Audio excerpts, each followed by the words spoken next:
జై శ్రీరామ్ అండి. అందరికీ దేవుళ్ళకి మనుషులకి చాలా వ్యత్యాసం ఉంటుందండి.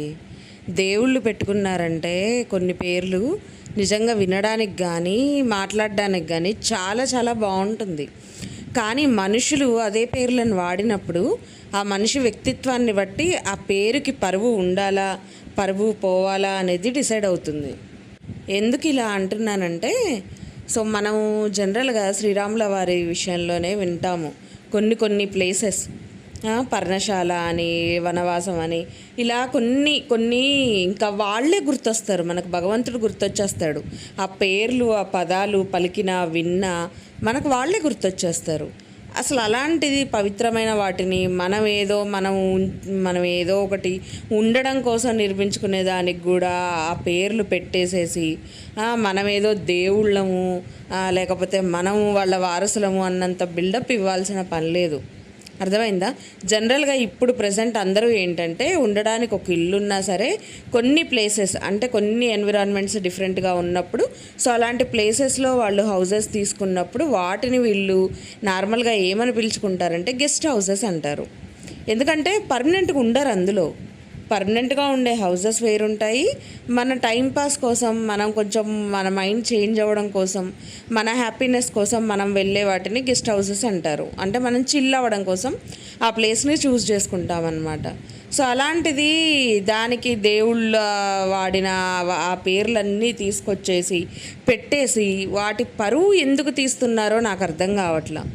లేకపోతే వీళ్ళే భగవంతులు అనుకుంటారా, లేకపోతే ఇంకేంటో నిజంగా నాకు ఒక్కోసారి అనిపిస్తుంది. అసలు ఆ అర్హులేనా ఫస్ట్ ఆ పదాలు కానీ అవి కానీ పెట్టుకునేందుకు వాళ్ళకి ఆ అర్హత ఉందా లేదా అనేది ఫస్ట్ తెలుసుకోవాలి. ఇంకోటి ఏంటంటే ప్రతి మనిషి జీవితంలో కూడా కొన్ని బార్గెనింగ్స్ ఉంటాయి. అంటే ఇప్పుడు సపోజ్ మనమే ఉన్నామండి, సీజనల్ ఫ్రూట్ ఏదన్నా మనకు వచ్చింది. స్టార్టింగ్లో సీజనల్ ఫ్రూట్ కాస్ట్ ఎక్కువగా ఉంటుంది.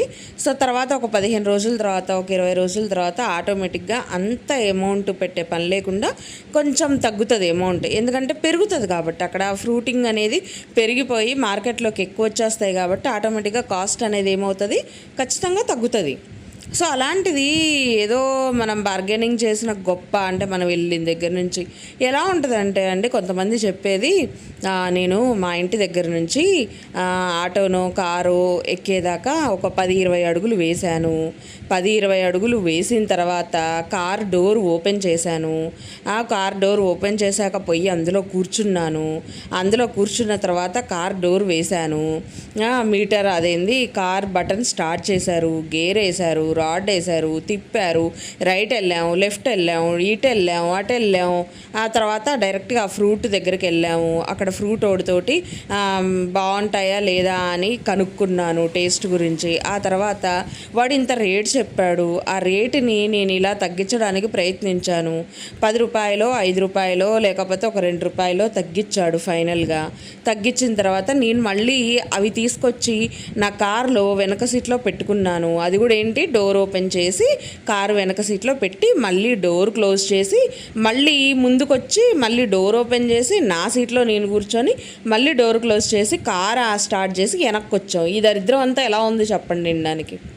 నిజంగా ఇప్పుడు నేను చెప్తుంటే నాకు ఇరిటేషన్ వస్తుంది, వినే మీకు ఇరిటేషన్ వస్తుంది. అవునా కాదా? ఏంది దరిద్రం అంతా? ఎవడి లైఫ్లో జరగదు, కొత్త అదేమన్నా, లేకపోతే తెలుసుకోవాల్సిన అవసరం జనాలకు ఏమన్నా ఉందా? దీనివల్ల 1% అన్నా ఎవరికన్నా ఉపయోగం ఉందా అన్న డౌట్ నాతో పాటు మీకు కూడా వస్తుంది కదా. కొంతమంది అలా చెప్తున్నారండి వీడియోస్లో. బార్గెనింగ్ దాని గురించి 50 రూపాయలు అన్నారు, 10 రూపాయలు తగ్గించారు, 2 రూపాయలు తగ్గించారు, 3 రూపాయలు తగ్గించారు, గీసులాడాను. ఏంది దరిద్రం అంతా? ఎవరి కోసం గీసులాడతారు? జనాల కోసం గీసులాడతారా? లేకపోతే జనాలందరూ ఆ షాప్కి పోయి కొనుక్కుంటే వాళ్ళకి తగ్గించమని మీరేమన్నా గీసులాడారా? మీ ఇంట్లో మీరు వేసుకునే దానికోసం మీరు రేటు తగ్గించుకుంటే అంత నస చెప్పాల్సిన అవసరం ఏంది?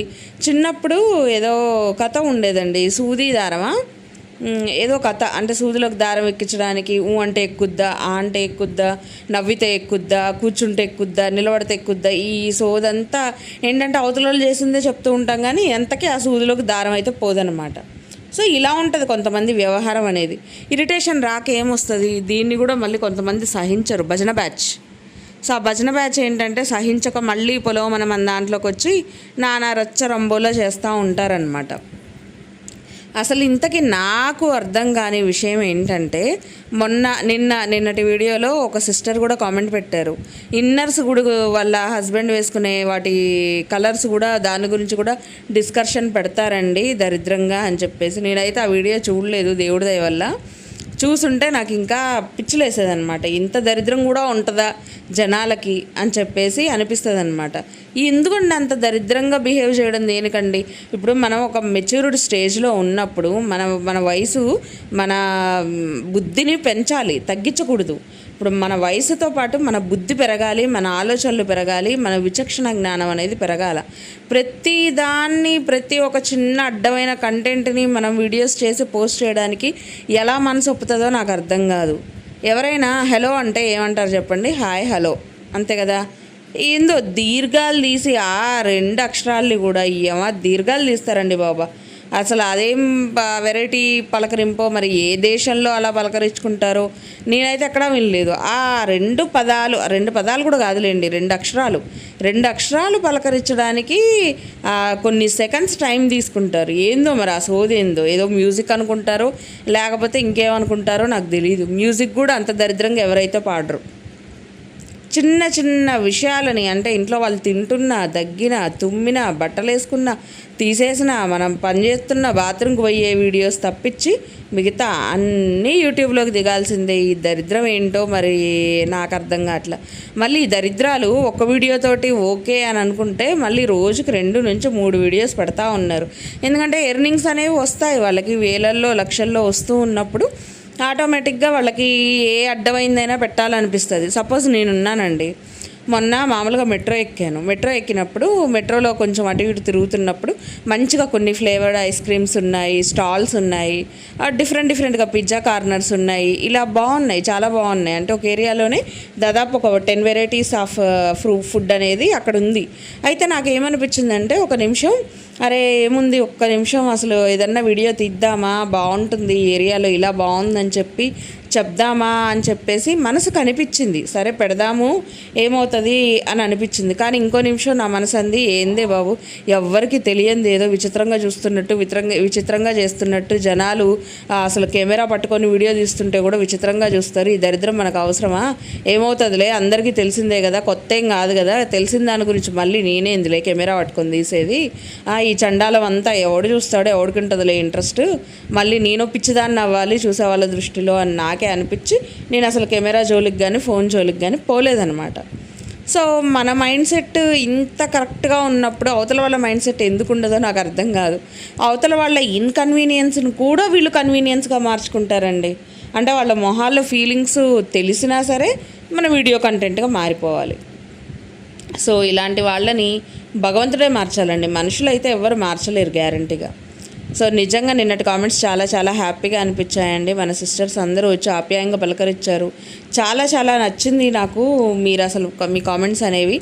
నేను ఈరోజు రిప్లై ఇస్తాను ఆ కామెంట్స్ అన్నిటికీ కూడా. సో నాకున్న బిజీ వర్క్లో నేను అసలు కొంచెం దాని మీద టైం అనేది స్పెండ్ చేయలేకపోతున్నాను. కానీ నిజంగా మీ అందరి ప్రేమ చూస్తుంటే నాకు చాలా హ్యాపీగా అయితే అనిపిస్తూ ఉంది. థ్యాంక్ యూ సో మచ్ అండి. మన సిస్టర్స్ అందరికీ థ్యాంక్ యూ సో మచ్. ఎంత చెప్పినా తక్కువే, మీ గురించి అయితే అంత హ్యాపీనెస్ ఇస్తున్నారు నాకు. సో ఇదండి ఈరోజు మన వీడియో అయితే. మీ అందరికీ నచ్చిందని అనుకుంటా. నచ్చితే ఒక చిన్న లైక్ చేయండి, షేర్ చేయండి, అలాగే సబ్స్క్రైబ్ చేసుకొని పక్కనే ఉన్న బెల్ కూడా కొట్టేయండి. అప్పుడే నేను చేసే వీడియో నోటిఫికేషన్స్ అన్నీ మీ దాకా వస్తాయి. Thank you so much for watching. ఇంకో మంచి వీడియోతో మీ ముందుకు వచ్చేస్తాను. బాయ్.